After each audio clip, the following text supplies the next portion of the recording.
Kami bersyukur Tuhan karena kami sebagai umat Tuhan diberikan kesempatan untuk melihat lagi dan lagi pekerjaan Tuhan yang begitu dinyatakan dengan penuh keajaiban. Kami yang hidupnya terbatas dalam dunia ini Tuhan, kami melihat banyak hal di tengah-tengah dunia kami, dan kami orang-orang yang hidup hanya mungkin beberapa puluh tahun di tengah-tengah dunia yang sudah berjalan ribuan tahun. Siapakah kami Tuhan dan apakah signifikansi hidup kami? Tetapi ketika kami menyadari bahwa kami yang sementara ini diberikan kesempatan untuk bisa menyaksikan pekerjaan Tuhan yang besar, yang terus dinyatakan dari masa ke masa, kami bersyukur karena ternyata Tuhan mau menilik kami yang kecil ini, kami yang bukan siapa-siapa ini, untuk kami bisa kembali dilibatkan di dalam pekerjaan Tuhan. Mendoakan suatu pekerjaan yang Tuhan bisa pakai di dalam rencana dan waktu-Mu. Pakailah setiap kami Tuhan supaya kami di dalam kehidupan kami yang sementara ini sungguh-sungguh punya kekuatan lagi dan lagi untuk mau berbagian dalam pekerjaan Tuhan. Dan kami berdoa juga pada siang hari ini, kiranya Tuhan beranugerah pada setiap kami, memberikan kami firman, supaya firman itulah yang menjadi penuntun bagi setiap langkah kehidupan kami. Hanya dalam nama Tuhan Yesus kami bersyukur dan kami berdoa. Amin. Ya Bapak Ibu, mari kita melanjutkan perenungan firman Tuhan. Mari kita membuka kitab Keluaran. Mari kita membuka Keluaran pasal ke-8. Kita melanjutkan eksposisi dari 10 tulah yang kita sudah mulai minggu lalu. Mari kita membaca Keluaran pasal ke-8 ayat 1 sampai 15. Keluaran pasal 8 ayat 1 sampai 15. Hari ini kita merenungkan tulah yang kedua yaitu katak. Kita membaca bergantian bagian ini ya. Saya akan bacakan ayat yang ganjil, Bapak Ibu Saudara-saudari sekalian bisa membacakan ayat yang genap. Keluaran 8 ayat 1 sampai 15.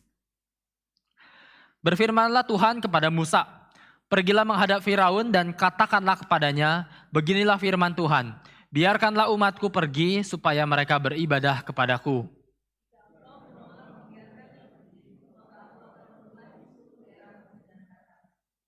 Katak-katak akan mengeriap dalam sungai Nil, lalu naik dan masuk ke dalam istanamu dan kamar tidurmu, ya sampai ke dalam tempat tidurmu, ke dalam rumah-rumah pegawaimu dan rakyatmu, bahkan ke dalam pembakaran rotimu, serta ke dalam tempat adonanmu. Katak-katak itu akan naik melambai engkau, memanjati rakyatmu dan segala pegawaimu. Berfirmanlah Tuhan kepada Musa, katakanlah kepada Harun, ulurkanlah tanganmu dan dengan tongkatmu ke atas sungai, ke atas selokan dan ke atas kolam, dan buatlah katak-katak bermunculan meliputi tanah Mesir. Lalu Harun mengulurkan tangannya ke atas segala air di Mesir, maka bermunculanlah katak-katak, lalu menutupi tanah Mesir. Tetapi para ahli itu pun membuat yang demikian juga dengan ilmu-ilmu mantra mereka, sehingga mereka membuat katak-katak bermunculan meliputi tanah Mesir.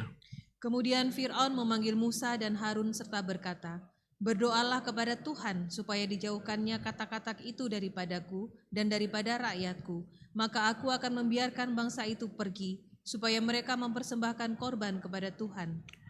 Kata Musa kepada Firaun, silakanlah tuanku katakan kepadaku bila aku akan berdoa untukmu, untuk pegawaimu dan rakyatmu, supaya katak-katak itu dilenyapkan daripadamu dan dari rumah-rumahmu, dan hanya tinggal di sungai Nil saja. Katanya, besok lalu kata Musa, jadilah seperti katamu itu, supaya tuanku mengetahui bahwa tidak ada yang seperti Tuhan Allah kami. Maka katak-katak itu akan dijauhkan daripadamu, dari rumah-rumahmu, dari pegawai-pegawaimu, dan dari rakyatmu, dan hanya akan tinggal di sungai Nil saja. Lalu Musa dan Harun keluar meninggalkan Fir'aun, dan Musa berseru kepada Tuhan karena katak-katak yang didatangkannya kepada Fir'aun. Dan Tuhan melakukan seperti yang dikatakan Musa, sehingga katak-katak itu mati lenyap dari rumah, dari halaman, dan dari ladang. Dikumpulkan oranglah bangkai-bangkainya bertumpuk-tumpuk sehingga tanah itu berbau busuk. Bersama-sama ayat 15. Tetapi ketika Firaun melihat bahwa telah terasa kelegaan, ia tetap berkeras hati dan tidak mau mendengarkan mereka keduanya seperti yang telah difirmankan Tuhan. Demikian bacaan firman Tuhan. Ya Bapak Ibu, di sini kita melihat tulah yang kedua. Kita sudah memulai seri ini dari awal tahun ya, dari Kitab Keluaran bagian awal, bagaimana kita sudah merenungkan seorang yang bernama Musa, sosok yang begitu terkenal, begitu besar, tetapi mulai kehidupan dan panggilannya dia di dalam situasi yang sebetulnya tidak mudah. Kita melihat bagaimana dia harus dibentuk lagi dan lagi terus menerus dalam fase demi fase kehidupannya. Sampai kita masuk ke dalam babak utama, mungkin bisa dikatakan seperti itu, di dalam cerita tentang Keluaran. Kita sudah masuk ke dalam perenungan yang kedua. Hari ini itulah yang kedua, yaitu katak. Dan tentu saja inilah bagian dari narasi utamanya tentang Keluaran. Bagaimana cerita tentang Exodus itu nanti tulah demi tulah akan terus semakin memuncak dan pada akhirnya sampai tulah yang ke-10 barulah Israel akan keluar dari Mesir. Di situ pun belum selesai, nanti baru mereka akan menyeberangi sungai Yordan, menyeberangi Laut Teberau, dan setelah itu baru kisah tentang pengejaran Mesir selesai dan mereka akan memulai babak yang berikutnya dalam kitab Keluaran ini, mereka akan berkelana di padang gurun. Nah, tapi hari ini kita akan melihat sedikit lebih detail apa yang Tuhan mau sampaikan melalui adanya tulah demi tulah yang sebetulnya kita melihat sedikit banyak ada mungkin gambaran kengerian, tapi juga kita melihat ada beberapa komedi-komedi yang Tuhan hadirkan sedikit banyak di dalam narasi-narasi yang Tuhan sajikan di kitab Keluaran ini. Nah, pertama-tama saya jadi teringat dulu beberapa tahun lalu, mungkin ya udah cukup lama, 2009 ketika Barack Obama masih menjabat sebagai Presiden Amerika. Di situ ada cerita, ada berita yang beredar, istrinya Obama, itu Michelle Obama, waktu itu dia berkunjung di dalam sebuah kunjungan resmi ke Inggris. Ketika datang ke Inggris, di situ bertemu dengan Ratu Inggris, Ratu Elizabeth II. Sama-sama perempuan, satu masih perempuan relatif muda, dan ketemu dengan Ratu Inggris yang sudah berumur, tapi kemudian sedang katanya sih waktu setelah diklarifikasi, mereka sedang bicarakan betapa heels mereka membebani mereka sehari-hari gitu ya. Tapi waktu itu yang dilakukan oleh Michelle Obama adalah dia sambil bicara santai, akhirnya secara spontan dia merangkul atau sedikit memeluk Ratu Elizabeth gitu ya. Nah, di dalam suatu tindakan spontanitas seperti itu, disitulah muncul suara-suara netizen yang mengatakan dia melanggar prosedur katanya ya. Jadi sangat sensitif orang untuk menilai adanya prosedur yang perlu diikuti ketika berurusan dengan Ratu Inggris itu, Ratu Elizabeth II pada waktu itu. Jadi Michelle Obama langsung jadi sorotan dari satu negara Inggris mungkin gitu ya. Karena langsung semua media sosial dan lain-lain ada yang mengecam, ada yang ya macam-macam pandangannya. Tetapi sorotan utamanya Michelle Obama melakukan pelanggaran prosedural terhadap Ratu Inggris. Nah, media langsung membahasnya cukup panjang waktu itu. Dan di sini kita jadi melihat ya, memang keluarga kerajaan itu rumit sekali. Apalagi mungkin Bapak Ibu yang nonton drama Korea Perfect Crown mungkin ya. Aduh, saya nggak boleh spoiler juga karena itu baru tahun ini. Nah, itu juga banyak cerita-cerita bagaimana prosedural tentang kerajaan atau ya kekaisaran dan lain-lain punya banyak hal yang harus diikuti. Kenapa saya cerita ini? Karena sekarang kita melihat ada tindakan pelanggaran besar yang sangat konyol terjadi di dalam tulah kedua. Yang melanggar bukan manusia tetapi katak gitu ya. Oknum utamanya katak yang melanggar prosedural, terutama di sini gambarannya katak di ayat keempat dikatakan katak itu akan memanjati engkau Firaun dan memanjati rakyatmu dan pegawai-pegawaimu. Kita bisa bayangkan sedikit skenario awalnya ya. Kita melihat sosok Firaun yang begitu besar, begitu terkenal, begitu luar biasa. Tapi sekarang dia dilecehkan oleh katak gitu. Akhirnya cerita ini akan memberikan kita beberapa nuansa teologis, tetapi paling tidak di awal kita melihat katak sebuah atau binatang, satu kategori binatang yang tidak berbahaya bukan? Tapi ternyata di dalam penghukuman Tuhan, binatang yang tidak berbahaya pun menjadi alat yang Tuhan bisa pakai untuk mengguncangkan seluruh kerajaan Mesir pada waktu itu. Nah Bapak Ibu, hari ini kita akan melihat tulah tentang katak. Berapa tahun lalu saya ingat pertama kali saya berinteraksi dengan katak. yaitu waktu ada praktikum biologi, saya waktu SMA waktu itu. Praktikum biologi itu ada membedah katak ceritanya waktu itu. Jadi sebelum supaya saya bisa gitu ya praktikumnya, karena papa saya guru IPA juga waktu itu. Jadi papa saya ajak, yuk kita kalau gitu ke pasar. Ada kami pergi ke pasar, beli katak di pasar. Setelah beli katak, dibawa pulang ke rumah. Sengaja lah papa saya iseng.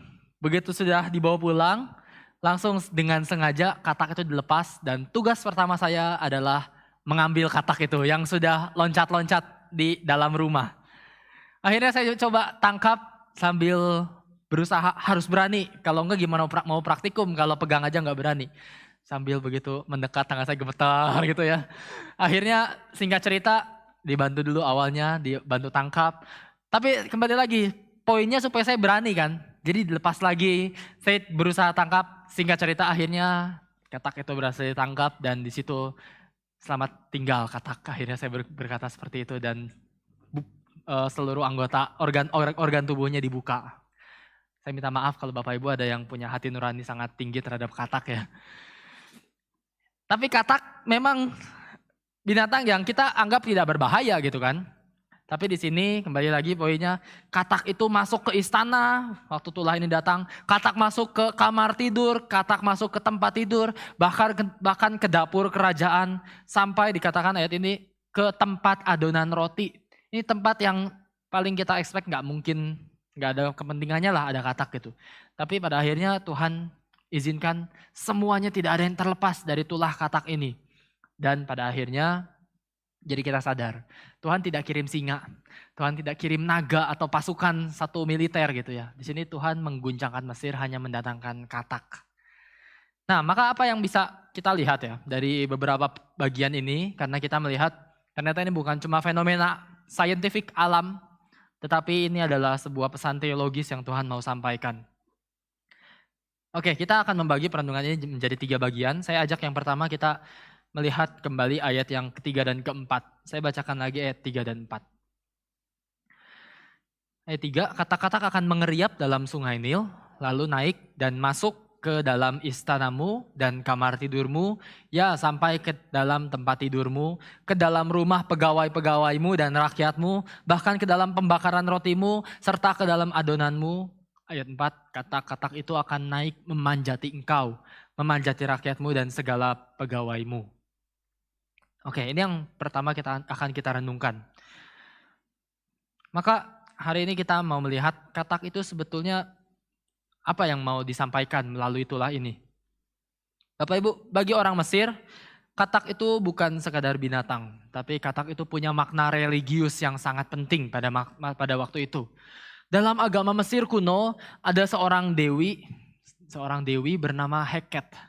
Heket ini memang digambarkan kepalanya atau kadang-kadang dengan anggota tubuhnya. Heket ini digambarkan dengan kepala katak. Jadi waktu itu ini simbol dari dewi mereka. Ini adalah simbol dari dewi yang bisa memberikan kehidupan, memberikan kesuburan, memberikan kelahiran. Nah, orang Mesir percaya Heket ini kerjasama gitu ya. Jadi aliansi, afiliasinya sama dewa penciptaan. Jadi dewa pencipta namanya Knum gitu, Knum. Dewa Knum itu ya dia membentuk manusia, lalu Heket lah yang memberikan nafas kehidupan. Ini mirip cerita kitab Kejadian gitu ya sebetulnya ya. Nah, memang di dalam mitologinya mereka percaya seperti itu. Dewa Knum dia bentuk manusia dan Dewi Heket ini yang memberikan nafas hidup. Nah, maka mereka menganggap oke, sekarang Dewi Heket inilah simbolnya apa? Simbolnya katak. Jadi sekarang malapetakannya makin berlipat ganda. Karena bukan cuma jijik sama katak. Tetapi mereka tahu mereka tidak boleh bunuh katak sembarangan. Karena ini dewanya mereka. Katak itu simbol kehidupan, simbol kesuburan, simbol berkat Tuhan. Dan sekarang Tuhan kirim jutaan katak ke negeri Mesir. Tuhan bukan sekadar mengirim gangguan atau ketidaknyamanan aja. Tapi Tuhan sedang menyerang satu simbol keagamaan Mesir secara langsung. Nah, waktu kata-kata muncul, jadi poinnya apa? Akhirnya kita melihat, harusnya kan katak itu kan dewanya Heket gitu ya. Tapi waktu katak melanda seluruh negeri Mesir, pertanyaannya, di mana Dewi Heket? Disitulah mereka sadar.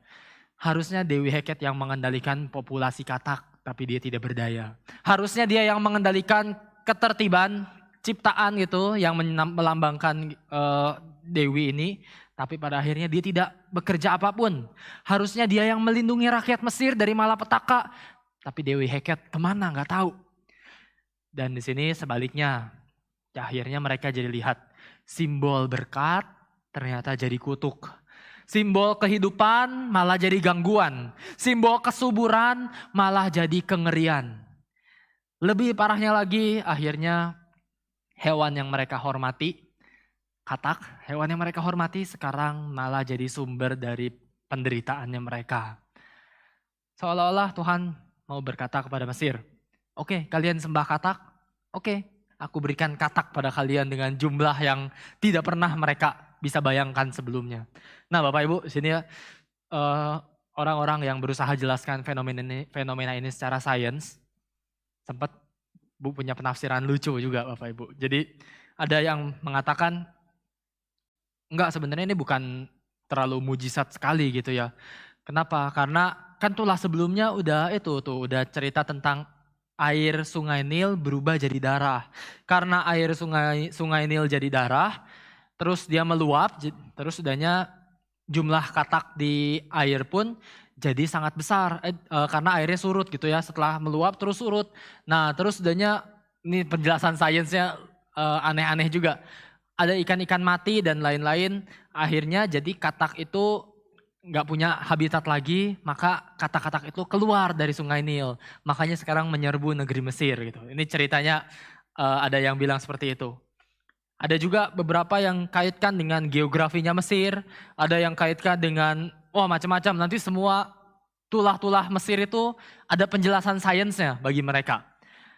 Tapi masalahnya ini kan kita tahu tidak mungkin ya ada penjelasan-penjelasan yang seperti itu karena kita mau melihat bukan dari sainsnya, tetapi kita mau melihat apa yang Tuhan rencanakan di dalam tulah demi tulah yang dia diberikan. Nah, kita melihat satu istilah yang di sini Tuhan pakai. Ayat 3 tadi dikatakan katak-katak akan mengeriap. Mengeriap. Bapak Ibu, kata mengeriap ini di dalam terjemahannya, mungkin terjemahan yang lain bisa diartikan dengan kata berkerumun atau mengerumuni gitu. Nah ini bukan kata yang muncul secara kebetulan. Di kitab Kejadian 1 sudah pernah disampaikan di dalam cerita tentang penciptaan. Saya bacakan sedikit dari Kejadian 1 ayat 20 dan 21 ya. Kejadian 1 ayat 20 dan 21 ini penciptaan hari kelima. Berfirmanlah Allah, hendaklah dalam air berkeriapan makhluk yang hidup, dan hendaklah burung berterbangan di atas bumi melintasi cakrawala. Maka Allah menciptakan binatang-binatang laut yang besar dan segala jenis makhluk hidup yang bergerak, yang berkeriapan dalam air. Dan segala jenis burung yang bersayap, Allah melihat bahwa semuanya itu baik. Maka apa poinnya di dalam perenungan pertama kita hari ini? Bapak Ibu, ini cerita tentang bagaimana orang Mesir yang percaya kepada Dewi Heket, di sini akhirnya belajar. Heket itu mengklaim dia yang memberi kehidupan. Heket mengklaim dia yang memberikan kesuburan dan memberikan hidup bagi orang-orang Mesir, penjagaan ya. Tapi pada akhirnya sekarang katak-katak itu berkerumun sama-sama semua seperti dulu waktu Tuhan mencipta di dalam nuansa yang positif, berkerumun dalam nuansa positif dulu di kitab Kejadian. Akhirnya sekarang kitab Kejadian yang simbolnya positif itu diputar balik di dalam cerita tulah, jadi berkerumun untuk membuat ketidaknyamanan bagi orang-orang Mesir. Dan di sini yang bekerja bukan lagi Dewi Heket, tetapi sekarang Tuhan yang bekerja. Kata yang dulu dipakai sebagai berkat, sekarang dipakai sebagai penghukuman. Maka poin pembelajarannya adalah, ini bukan cuma tentang katak. Itulah ini adalah cerita bagaimana Tuhan sajalah yang pegang kuasa atas pertumbuhan, atas kesuburan, dan atas penciptaan. Nah Bapak Ibu, Ini pembelajaran pertama kita ya. Hanya Tuhan yang memberikan kesuburan yang sejati. Orang Mesir menghormati katak. Lalu sekarang Tuhan berikan mereka lebih banyak katak daripada yang mereka inginkan. Ini yang bisa kita lihat bukan? Mereka menghormati sekali katak ini sebagai simbol dewa mereka. Oke, Tuhan berikan apa yang mereka hormati lebih daripada apa yang mereka inginkan. Akhirnya apa yang dicintai berubah jadi apa yang mereka benci. Apa yang mereka anggap awalnya berkat sekarang menjadi kutukan. Nah Bapak Ibu, bukankah ini hal yang sama seringkali yang Tuhan izinkan terjadi dalam kehidupan kita? Banyak di dalam kehidupan kita juga pengejaran-pengejaran akan sesuatu, tapi pada akhirnya Tuhan mungkin tidak langsung mengambil semua hal yang kita kejar itu, yang kita misalnya katakanlah kita berhalakan sesuatu, Tuhan mungkin tidak langsung ambil itu semua. Tetapi Tuhan izinkan kita punya dalam jumlah sangat besar misalnya, katakanlah seperti itu. Tapi pada akhirnya kita akan ditunjukkan, bukan itu yang kita perlukan. Beberapa contoh misalnya, ada orang super kaya. Orang super kaya akhirnya suatu kali dia di dalam kekayaannya sudah tidak terhitung. Dia punya mobil sangat mewah.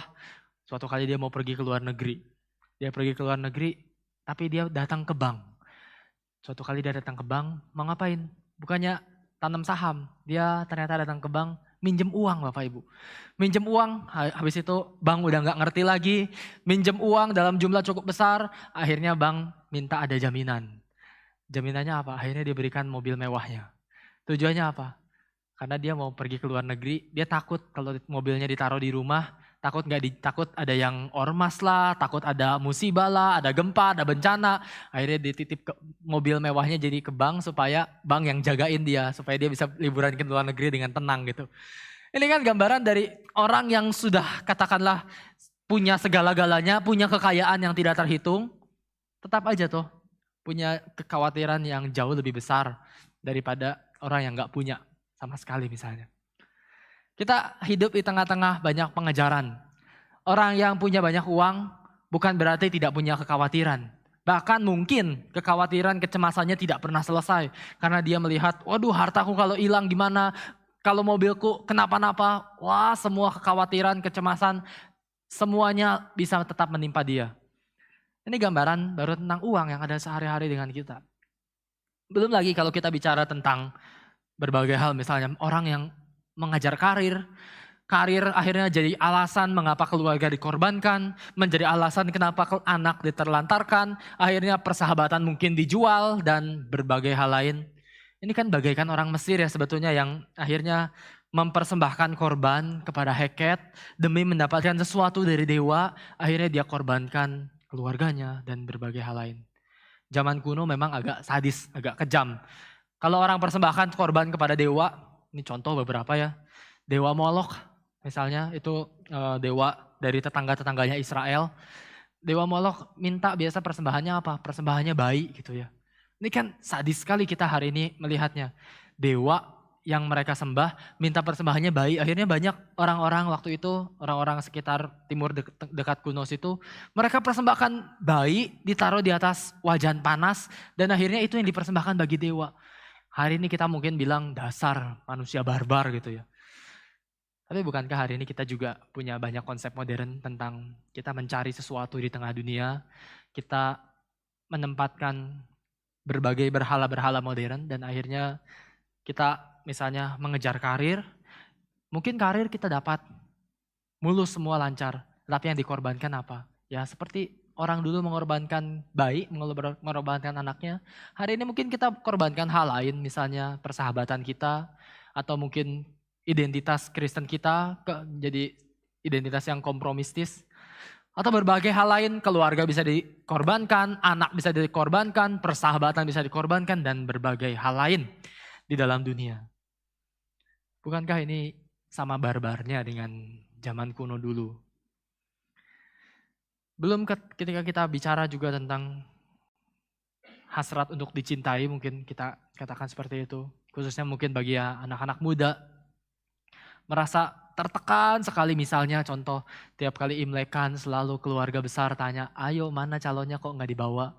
Itu kan sedikit demi sedikit memupuk tekanan batin dan peer pressure untuk kita akhirnya merasa aduh kok malang sekali nasibku karena belum punya pacar misalnya gitu ya. Hari ini kan banyak gambaran-gambaran tentang mencari pasangan hidup dengan berbagai cara, dan akhirnya semua sindiran-sindiran dari keluarga dan berbagai hal lain pun membuat adanya hasrat untuk dicintai itu tumbuh dengan cara yang tidak matang. Akhirnya apa yang dikorbankan ketika kita punya hasrat yang sangat berlebihan untuk dikasihi? Mungkin kita korbankan kekudusan hidup, mungkin kita mengorbankan kesepadanan. Tuhan sudah bilang, aku akan memberikan penolong yang sepadan. Tapi akhirnya karena aduh daripada nggak punya pacar melarat sekali gitu misalnya dianggapnya, akhirnya ya udahlah nggak perlu terlalu sepadan. Sepadan misalnya yang satu udah jelas kita anak Tuhan tapi akhirnya mencari pasangan yang orang tidak beriman misalnya gitu. Itu kan jelas gitu ya maksudnya. Lalu pertanyaannya datang ke hamba Tuhan bilang, boleh gak sih pacaran sama yang gak beriman? Ya ampun itu capek gak habis-habis orang yang nanya kayak gitu kan ya sebetulnya. Tuhan udah kasih gambarannya dengan jelas. Tapi seringkali hasrat-hasrat seperti itulah yang membuat kita seringkali mengorbankan berbagai hal dalam kehidupan kita, bukan? Di sini gambarannya sama. Kembali lagi, Tuhan kadang tidak langsung mengambil berhala itu. Berhalanya dalam bentuk macam-macam. Bisa uang, bisa karir, bisa hasrat untuk dicintai, bisa memberhalakan misalnya ketakutan akan kesepian dan lain sebagainya. Tuhan mungkin gak langsung ambil berhala itu. Tapi dia biarkan kita mendapatkan dulu. Mendapatkan, tapi kadang di dalam jumlah yang mungkin kita bisa dapatkan.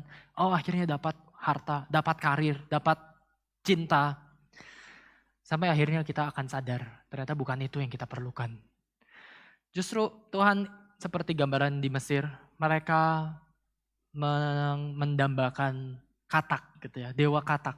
Mendambakan berkat dari menyembah dewa katak, dewi katak, Heket itu. Dan akhirnya Tuhan berikan katak bagi mereka dalam jumlah yang sangat besar, supaya mereka sadar, akhirnya bukan katak yang mereka perlukan. Dan di situ mereka jadi tahu, ini bukan lagi berkat, tetapi penghukuman Tuhan. Pokoknya seringkali ketika kita punya banyak harta, tetapi pada akhirnya kita tidak menemukan Tuhan melalui harta kita. Itu bukan lagi berkat, tetapi menjadi kutukan. Ketika kita mendambakan karir yang baik, tetapi waktu kita karirnya sukses, tapi kita tidak temukan Tuhan di situ. Bukankah itu bukan jadi lagi berkat, tapi menjadi sebuah malapetaka bagi kehidupan banyak umat Tuhan. Ya Bapak Ibu sedikit ilustrasi gitu ya. Kemarin berapa waktu lalu lah, saya sempat naik gunung sama teman-teman saya. Dari satu pos ke pos lain kami sudah lalui dan sampai terakhir sudah masuk pos 5, hampir mencapai puncak, satu pos lagi. Di situ udah cukup lelah setelah 8 jam mungkin berjalan dan tanya-tanya ke orang-orang sekitar, Mas sampai puncak berapa lama lagi? Masih jauh nggak? Orang yang biasa lewat katanya, ya kurang lebih 1 jam lah. Oh ya sudahlah, oke lah ya 1 jam. Akhirnya kami coba jalan lagi, ketemu orang lain lagi, dibilang lagi, Mas berapa lama sampai puncak? Ya kurang lebih 40 menit sampai 1 jam.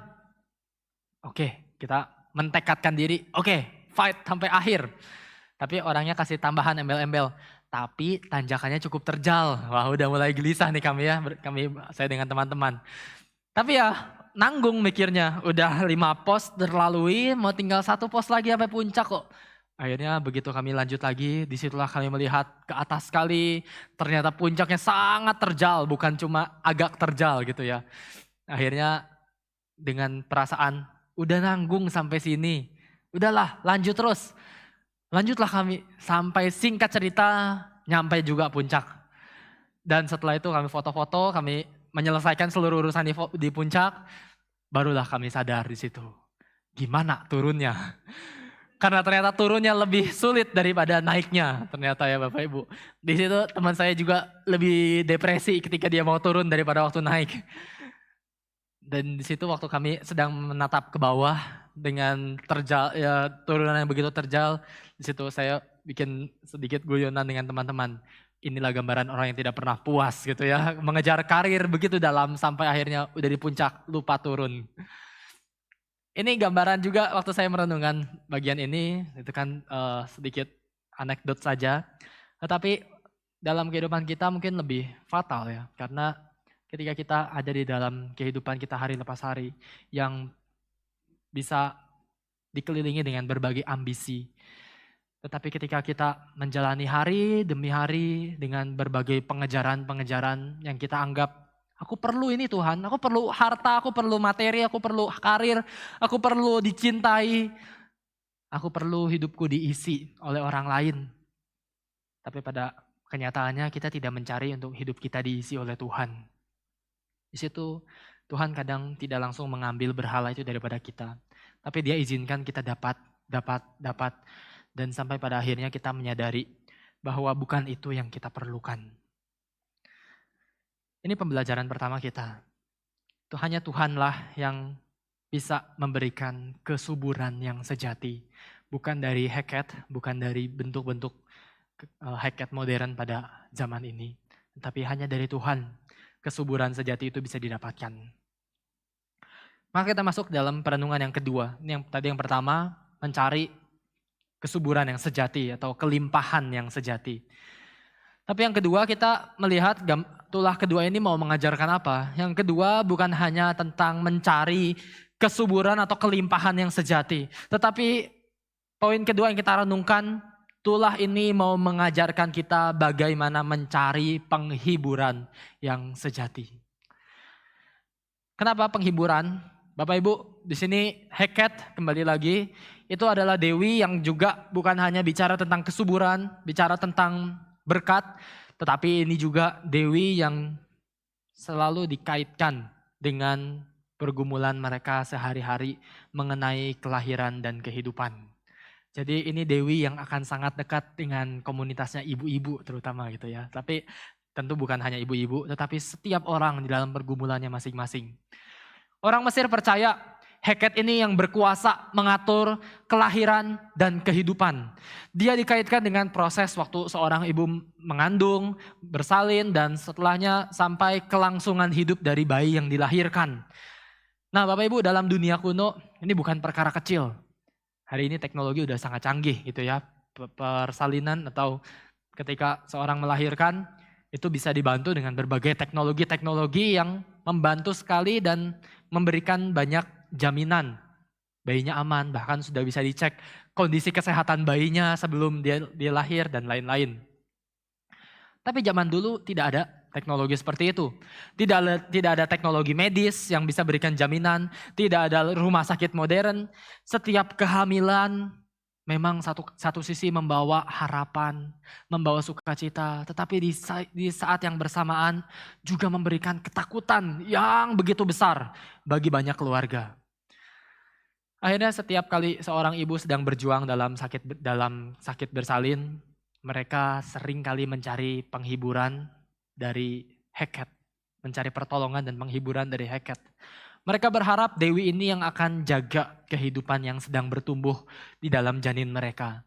Dan membantu mereka melewati masa-masa paling menegangkan dalam kehidupan mereka. Dengan kata lain, Heket itu juga adalah tempat bagi orang-orang yang mencari penghiburan ketika berhadapan dengan situasi yang tidak bisa mereka kendalikan. Inilah dewi yang juga punya peran sangat besar dalam keseharian banyak orang Mesir. Bukan hanya tentang bersalin, bukan hanya bagi ibu-ibu, tetapi dalam pergumulan keseharian mereka pun mereka jadi tahu, oh ya Heket lah, kita harus cari Heket lah supaya kita dihibur, kita dapat kekuatan. Nah disinilah tulah kedua ini jadi sangat signifikan ya Bapak Ibu. Kenapa? Karena ini bukan pertama kalinya kitab Keluaran bicara tentang melahirkan anak. Kita ingat dulu waktu di pasal 1, pasal 2 awal-awal Firaun memerintahkan supaya bayi laki-laki Israel dibuang ke Sungai Nil. Di situ mereka melihat Sungai Nil simbol kehidupannya Mesir, sekarang jadi simbol kematiannya Israel. Tapi begitu Tuhan bertindak, Tuhan langsung balikan keadaannya. Sungai Nil itulah tulah pertama. Sungai Nil diubah jadi darah, simbol kematian. Sungai Nil juga sekarang keluar semua kata-kata dan semua simbol-simbol yang mereka gambarkan. Mereka anggap berkat, berkat, berkat. Sekarang semuanya keluar dari Sungai Nil dan mereka jadi melihat ini penderitaan bagi mereka. Sungai itu yang pernah dipakai Firaun menyerang kehidupan Israel, sekarang justru menyerang Mesir. Dan pada akhirnya kita melihat orang Mesir yang biasa datang pada Heket mencari rasa aman, datang pada Heket mencari penghiburan, datang pada Heket mencari pengharapan. Tapi sekarang ketika negeri itu dipenuhi katak, Heket tidak berbuat apa-apa, bukan? Dan di situ dia tidak dapat menghentikan tulah, dia tidak bisa lindungi penyembah-penyembahnya, dia tidak bisa menolong orang Mesir keluar dari penderitaannya. Dan hari ini kita mau melihat bagaimana kita mengaitkan dengan kehidupan kita. Bapak Ibu, bukankah kita juga orang-orang yang di dalam kehidupan ini banyak mencari penghiburan, mencari ketenangan dan rasa aman dari berbagai bentuk-bentuk yang lain di dalam dunia. Dunia ini banyak faktor yang bisa memberikan janji. Banyak faktor yang bisa memberikan harapan sesaat. Banyak hal yang mampu memberikan rasa aman. Tetapi kita melihat bahwa rasa aman itu pada akhirnya tidak bisa didapatkan dari dalam dunia. Tentu saja kalau kita mengaitkan dalam konteks dekat mereka, hari ini kita juga, mungkin beberapa ibu pernah bergumul juga dengan tentang kehilangan anak, melalui adanya keguguran atau berbagai situasi yang memang berat. Dan tentu bagi Israel, bagi orang Mesir, bagi orang kuno maupun orang modern, semua hal ini berat. Tetapi kepada siapa pengharapan itu atau penghiburan itu diletakkan? Bapak Ibu, hari ini banyak orang mencari penghiburan dengan cara yang bermacam-macam, bukan? Ada orang mungkin merasa, aduh pekerjaan udah saking terlalu beratnya, sudah bekerja siang malam dari Senin, Selasa, Rabu, Kamis, Jumat, Sabtu juga bahkan sering kerja misalnya.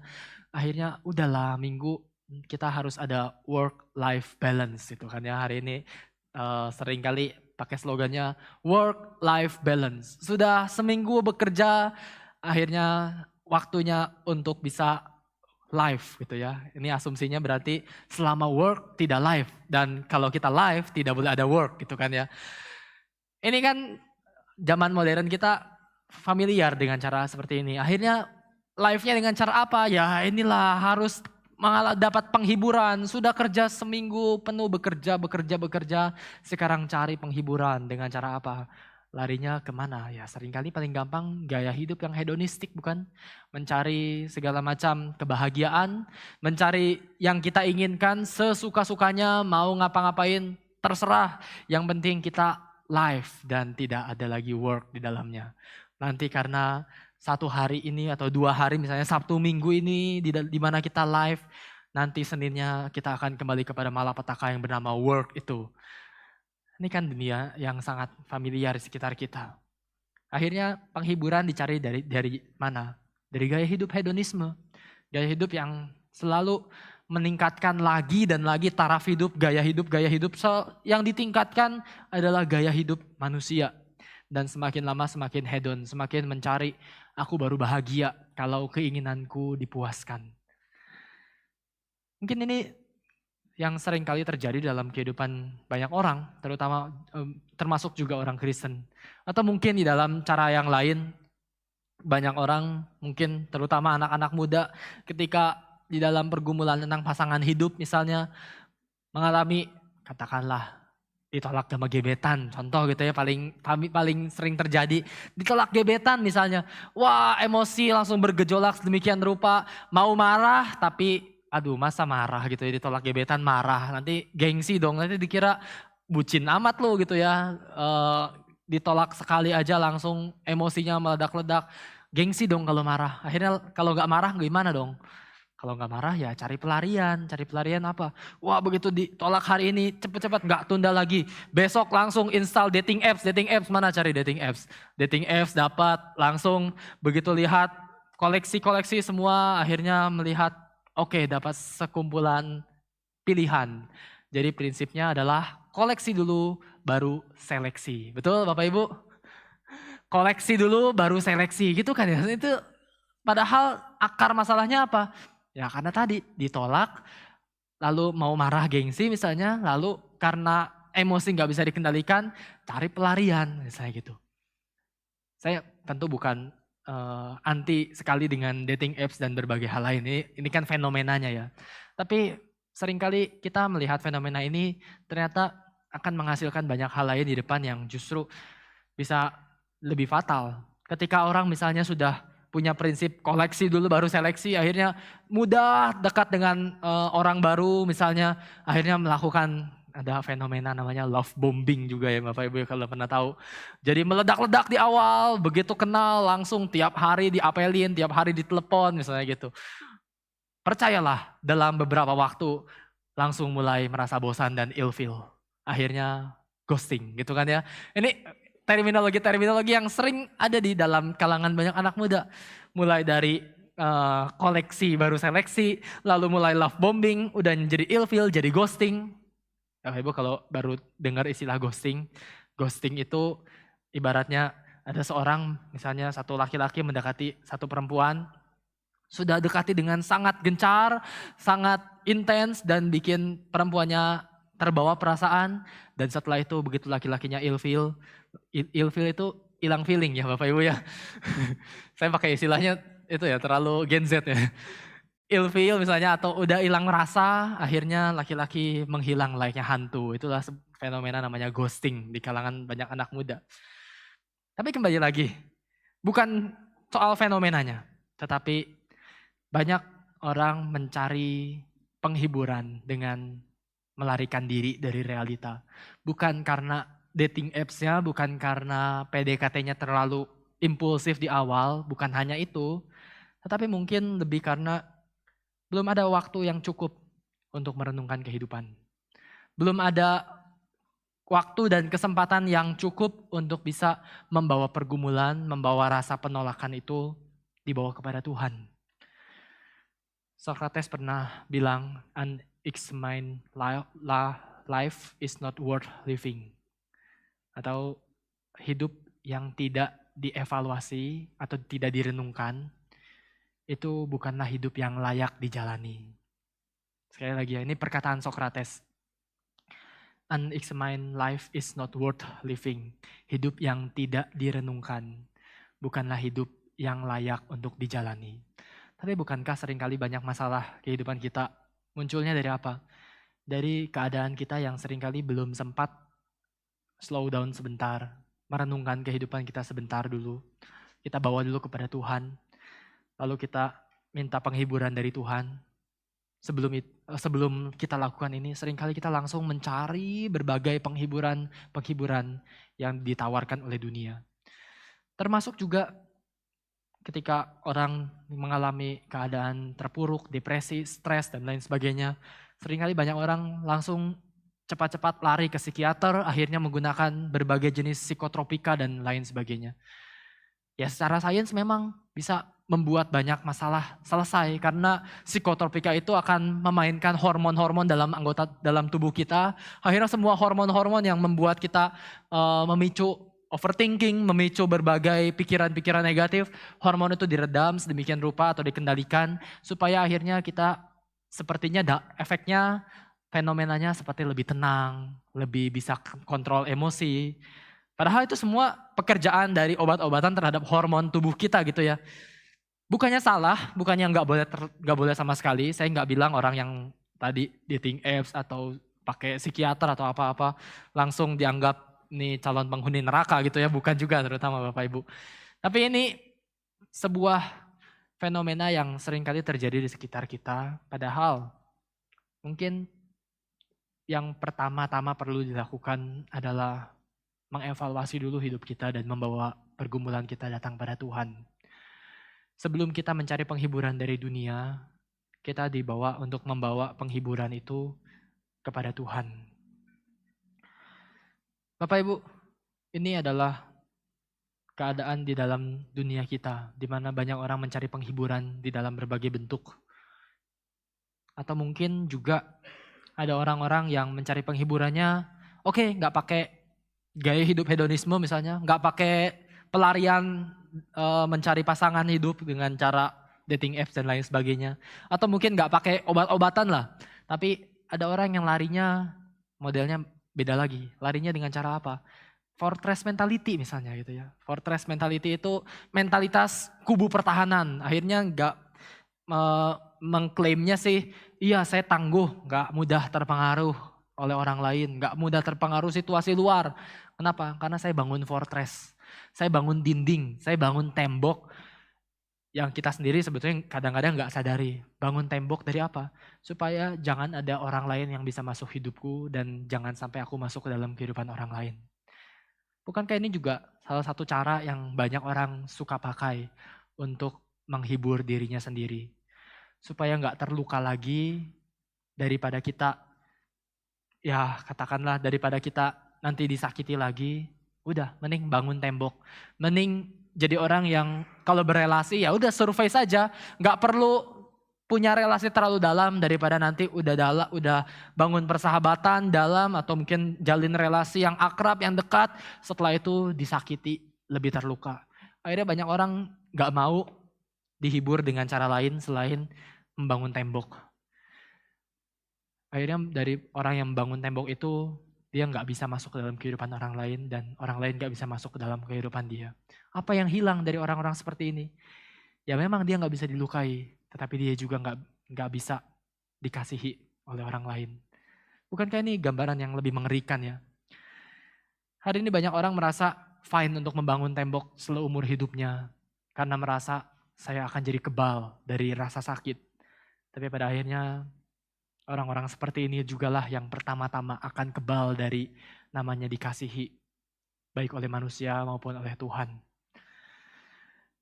Bapak Ibu, dalam masa-masa keputusasaan, memang sangat menggoda ya untuk berpaling kepada heket-heket modern. Masalahnya heket itu tidak punya kekuatan untuk menghibur para penyembahnya. Seperti ketika Tuhan sudah izinkan katak menimpa seluruh Mesir, heket tidak berdaya untuk membuat katak itu pergi.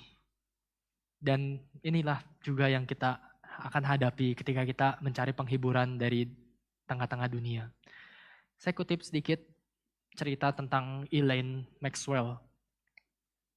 Elaine Maxwell adalah seorang yang pernah dalam hidupnya kehilangan satu-satunya anak laki-laki dia 1 hari setelah anak ini lahir. Waktu di dalam masa kehamilannya, Elaine Maxwell dia suatu kali terpapar oleh penyakit rubella. Ini penyakit yang menyerang yang bisa membuat janin akan lahir dengan cacat bawaan. Dan saat itu akhirnya anak Elaine Maxwell lahir dengan keadaan hatinya berlubang. Di situ cuma bertahan 1 hari dan hari berikutnya dia meninggal dunia. Elaine Maxwell sangat terpukul, sangat sedih, sangat sakit. Dan di situ dia berusaha berdamai dengan sakitnya terus menerus. Tapi setelah suatu kali 25 tahun setelah dia kehilangan anaknya satu-satunya itu, dia suatu kali berjalan ke sebuah pameran seni. Di pameran seni itu suatu kali dia melihat sebuah patung. Patung ini adalah patung bayi yang sempurna. Dia ketika melihat itu sudah 25 tahun berlalu, tetapi tiba-tiba ingatannya membawa dia balik kepada 25 tahun sebelumnya. Di situ dia langsung melihat sebuah momen mengerikan. Di situ dia langsung menangis terseduh-seduh dan merasa sakit sekali hatinya. Sangat terpukul lagi padahal sudah berlalu 25 tahun. Akhirnya dia keluar dari pameran itu, pameran seni itu. Dia keluar dan tidak tahan untuk melihat patung bayi itu. Tapi beberapa waktu kemudian dia mencoba memberanikan diri lagi untuk masuk lagi ke pameran seni yang sama. Dan di situ ketika dia mencoba memberanikan diri, ternyata dia melihat patung bayi ini tidak dibuat hanya patung bayi itu sendiri, tetapi Ternyata patung bayi ini, bayi yang sempurna itu ada ditopang di antara kedua tangan. Dan caption yang diberikan kepada patung ini dituliskan di dalam tangan Tuhan. Akhirnya momen inilah yang membuat Ghislaine Maxwell bisa berdamai dengan kehilangannya. Karena dia akhirnya walaupun ditinggal oleh anak yang dia kasihi, tapi dia sadar bahwa anaknya ada di dalam tangan Tuhan. Dan patung ini kemudian dia pasang, dia replikanya dia pajang di rumahnya. Satu-satunya cara untuk dia akhirnya mengalami kesembuhan sejati adalah dia melihat kehidupan yang ditempatkan di tangan Tuhan. Bapak Ibu, orang-orang Mesir yang menyembah Heket, maupun kita hari ini yang mungkin menyembah berbagai bentuk Heket modern, tidak akan bisa mengalami penghiburan yang sejati yang diberikan oleh dunia. Tapi setiap hal yang kita temui di dunia yang mungkin bisa memberikan sedikit banyak penghiburan, baik melalui katakanlah obat-obatan sekalipun misalnya, kiranya itu semua menjadi sarana ya, bukan menjadi tujuan. Menjadi sarana untuk kita melalui semua itu mencari Tuhan.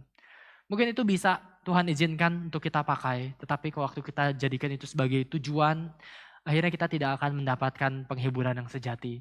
Tapi mari kita katakanlah memakai semua hal itu sebagai sarana untuk kita kembali datang kepada Tuhan. Dan kita menemukan penghiburan sejati hanya dari Tuhan. Ini yang kedua yang bisa kita renungkan. Yang pertama tadi kita bicara tentang kesuburan atau kelimpahan hidup yang sejati. Yang kedua kita bicara tentang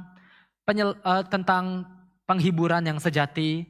Dan sebagai penutup yang ketiga, itulah kedua ini mau mengajarkan apa? Itulah kedua ini mau mengajarkan bagaimana kita mencari penyelamatan yang sejati. Penyelamat yang sejati. Bapak Ibu, satu ayat yang berikutnya yang disampaikan di sini, ayat 8, saya bacakan. Kemudian Firaun memanggil Musa dan Harun serta berkata, berdoalah kepada Tuhan supaya dijauhkannya kata-kata itu daripadaku dan daripada rakyatku, maka aku akan membiarkan bangsa itu pergi supaya mereka mempersembahkan korban kepada Tuhan.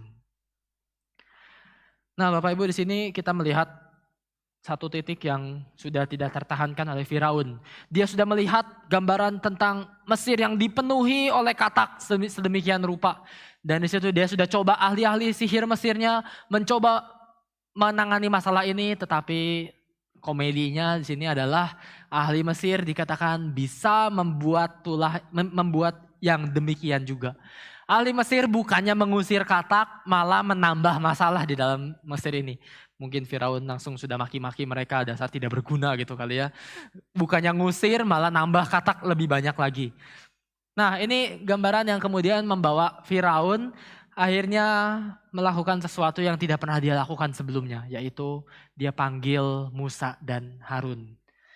Dan di situ Firaun jadi sadar. Dia tahu bukan ahli sihir Mesir yang bisa berkuasa, bukan dewa-dewanya lagi yang dia cari, tapi dia sudah sadar dia harus cari Allah Yahweh, Tuhannya orang Israel. Dulu dia pernah dengan bangganya berkata, waktu Musa dan Harun datang, Firaun berkata, siapakah Tuhan itu? Aku tidak kenal Tuhan seperti itu. Tapi sekarang dia sudah tidak bisa bilang seperti itu lagi. Dia memanggil Musa dan Harun untuk berdoa bagi dia. Dan di situ dia tahu dia harus cari Tuhan. Tapi ironisnya dia tidak sungguh-sungguh datang pada Tuhan. Nah kita sedikit melihat jawaban dari Firaun seperti apa. Musa bertanya gitu ya, kapan? Tentukan Tuanku kapan aku akan mengusir kata-kata itu. Dan Firaun berkata besok. Mungkin kita hari ini bertanya-tanya ya, ngapain Firaun bilang besok? Kenapa nggak sekarang aja gitu kan ya. Hari ini Musa, hari ini sekarang juga. Tapi di dalam gambaran zaman dulu, orang itu kalau berdoa nggak kayak kita sekarang. Kita langsung hari ini berdoa ya, langsung doa gitu. Tapi orang zaman dulu anggapnya doa syafaat itu harus panjang dan mungkin makan waktu seharian. Jadi waktu Firaun bilang besok, ini maksudnya ayo secepatnya Musa yang masih masuk akal kepada Firaun gitu. Nah tapi pada akhirnya setelah kata-kata itu nanti akhirnya pergi, kita melihat Firaun ternyata bukan mencari Tuhan sebetulnya ya. Firaun sebetulnya bukan datang pada Tuhan.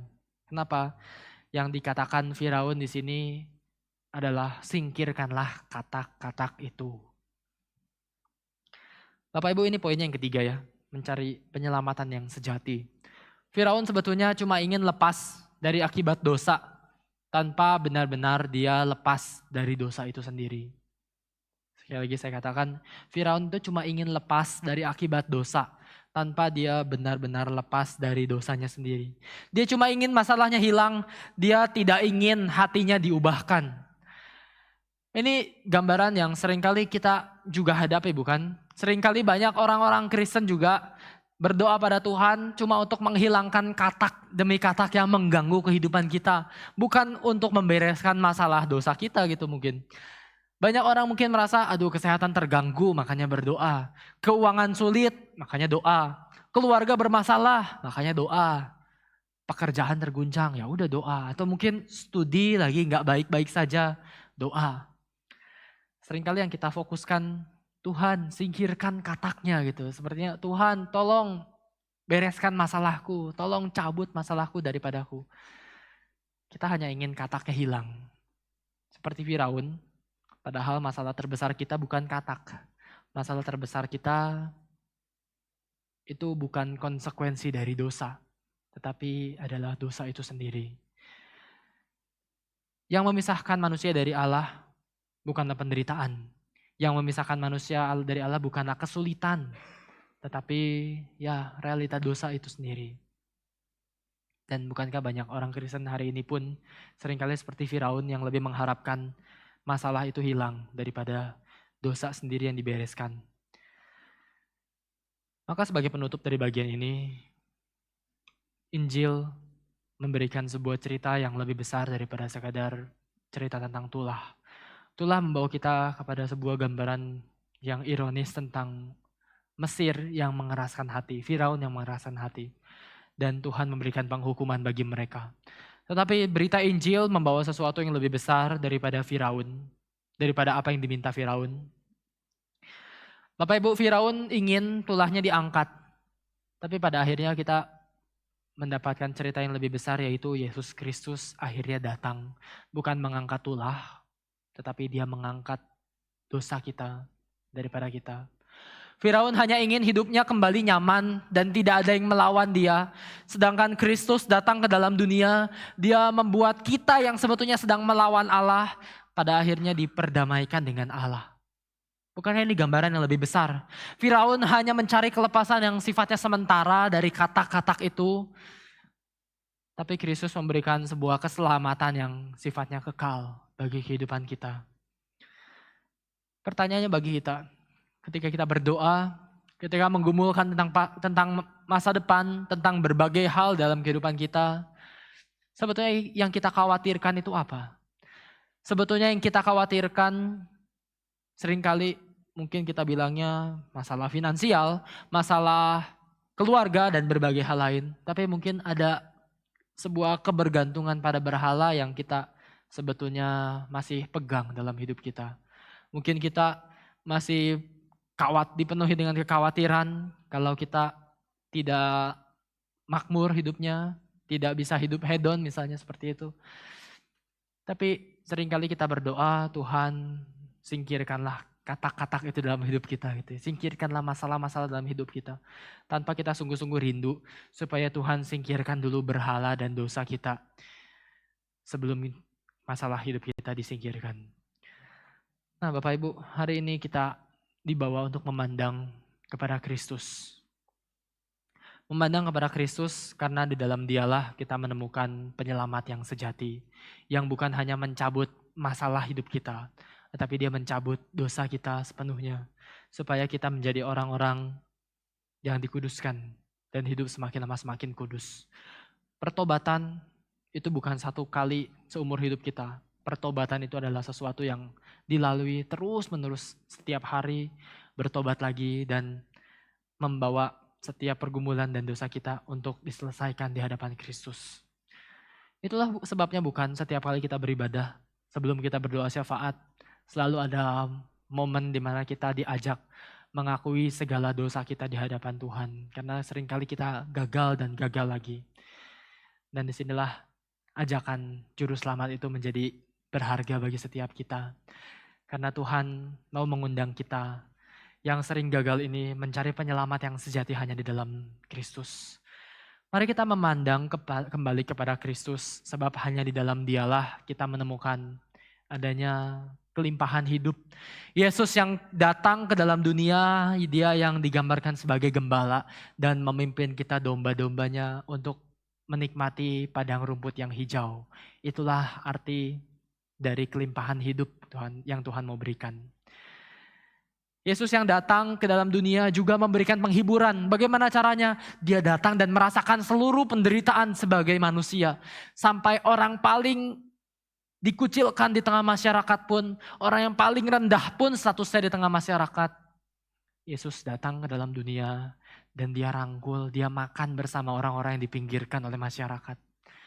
Tidak ada satupun dari pergumulan kita yang tidak dirangkul oleh Tuhan kita Yesus Kristus.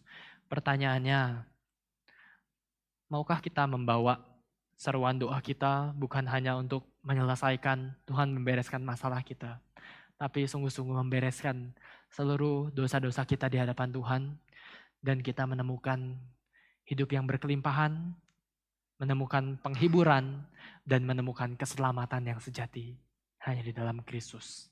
Mari kita berdoa.